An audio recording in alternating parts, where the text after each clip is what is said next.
पड़ोसी राज्यों से भले ही मानसून की विदाई शुरू हो गई हो, लेकिन मध्य प्रदेश से अभी मानसून की विदाई की संभावना कम है। इस बार भी अक्टूबर में ही मानसून की विदाई की उम्मीद है। मौसम विभाग की रिपोर्ट के मुताबिक इस समय एमपी में low pressure area, cyclonic circulation और एक ट्रफ की एक्टिविटी है। इनका असर आज प्रदेश के दक्षिणी हिस्से के 3 जिलों में देखने को मिल सकता है। साथ ही कई जिलों में हल्की बारिश भी हो सकती है। सम विभाग की रिपोर्ट के मुताबिक 24 सितंबर को एमपी के 3 जिलों में भारी बारिश का येलो अलर्ट है। इनमें सिवनी, मंडला और बालाघाट शामिल है। यहां अगले 24 घंटे में 2.5 इंच से ज्यादा पानी गिर सकता है। वहीं प्रदेश के बाकी जिलों में हल्की बारिश का अलर्ट है। मौसम विभाग के अनुसार सितंबर के आखिरी दिनों में भी तेज बारिश होगी। मौसम विज्ञानी अभिजीत चक्रवर्ती ने बताया कि फिलहाल कोई बड़ा सिस्टम नहीं है, इसलिए ज्यादा तेज बारिश की संभावना नहीं है। मौसम इसी तरह बना रहेगा, लेकिन 25 के बाद एक सिस्टम बंगाल की खाड़ी की ओर बन रहा है। इसके कारण दक्षिणी हिस्से से लेकर मध्य क्षेत्र तक इसका थोड़ा असर रह सकता है। इसके चलते तेज बारिश की स्थिति 27 से 28 के आसपास बन सकती है। राजधानी भोपाल में बारिश थमने के बाद तीखी धूप खिल रही है और तापमान में लगातार बढ़ोतरी हो रही है। इसके चलते गर्मी और उमस बेहाल करने लगी है। बुधवार को पूरे दिन लोग गर्मी और उमस से बेहाल नजर आए। अधिकतम तापमान भी 34 डिग्री पर पहुंच गया, जो 63 दिनों बाद 34 डिग्री पर पहुंचा। इसके पहले 22 जुलाई की अधिकतम तापमान 33 डिग्री दर्ज किया गया था। राजधानी में पिछले 2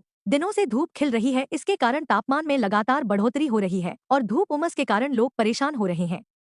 मंगलवार को भी सुबह से ही तीखी धूप रही। ऐसे में तापमान में फिर 1 डिग्री से अधिक की बढ़ोतरी हो गई। इस दौरान अधिकतम तापमान 34 डिग्री और न्यूनतम 23 डिग्री दर्ज किया गया। अधिकतम तापमान में 1.2 डिग्री की बढ़ोतरी दर्ज की गई। मौसम विशेषज्ञों का कहना है कि अभी 1-2 दिन मौसम इसी तरह रहेगा। इसके बाद बादल बौछारों की संभावना है। ऐसे में मानसून की विदाई इस बार भी अक्टूबर में ही होने के आसार है। पश्चिम बंगाल के तटीय इलाके में कम दबाव का क्षेत्र बनने का असर बिहार में भी देखने को मिला है। बुधवार को राजधानी पटना समेत बिहार के कई हिस्सों में झमाझम बारिश हुई है। गुरुवार को भी बारिश के आसार जताए गए हैं।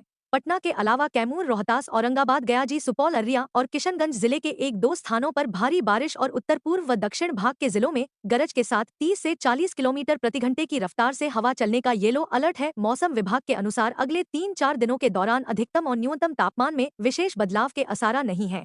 बुधवार को बिहार के ज्यादातर शहरों के अधिकतम तापमान में गिरावट और न्यूनतम में बढ़ोतरी हुई। बिहार में सबसे अधिक तापमान 36.2 डिग्री सेल्सियस वाल्मीकि नगर में, जबकि सबसे कम तापमान 24.4 डिग्री सेल्सियस मधुबनी में दर्ज किया गया। पटना में मंगलवार सुबह से सूरज के तेवर तल्ख थे, लेकिन दोपहर बाद कई इलाकों में बादल छाने के बाद झमाझम बारिश शुरू हो गई। शहरी क्षेत्र में 18.5 मिलीमीटर बारिश हुई। पटना के अधिकतम तापमान में 0.1 डिग्री सेल्सियस की गिरावट, न्यूनतम तापमान में 0.7 डिग्री सेल्सियस की बढ़ोतरी हुई है। पटना का अधिकतम तापमान 33.5 और न्यूनतम तापमान 28.8 डिग्री सेल्सियस दर्ज किया गया। पटना में हुई बारिश के चलते जलभराव की स्थिति नहीं बनी, पर कई इलाकों में सड़कों पर कीचड़ से लोगों को आवाजाही में परेशानी हुई है। खासकर उन इलाकों में जहां निर्माण कार्य चल रहा है, वहां ज्यादा परेशानी रही। बारिश की वजह से दुर्गा पूजा के लिए बनाए जा रहे पंडालों में दिक्कत हुई है।